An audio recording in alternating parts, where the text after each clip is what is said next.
What's going on, guys? Welcome back to another video. Today we are going to be going over 4 things that car owners do wrong most commonly. Alright, so number 1 is cleaning your car. A lot of people clean their cars incorrectly, whether that be using a rag that they dropped on the ground, or using the wrong types of soaps, or just doing it wrong altogether.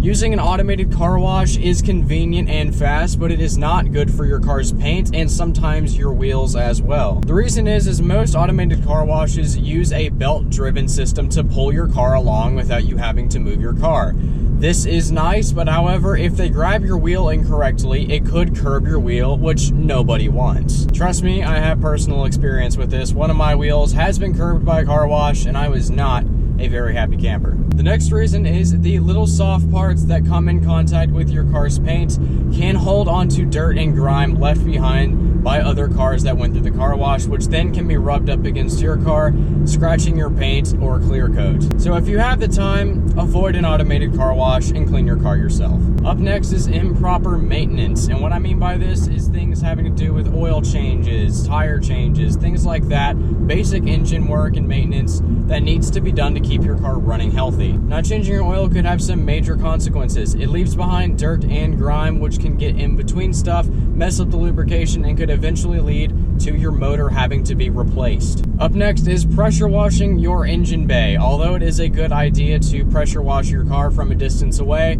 pressure washing your engine bay could knock some stuff loose. It could get water in places like the ECU because modern cars have a lot of electrical components in them and you don't want water getting on those components. Number 4 is probably the most common mistake people make when driving their car, and that is driving it while the engine is still warming up. Now, of course, it is okay to drive your car while it is warming up, but you have to drive it very slowly and gently.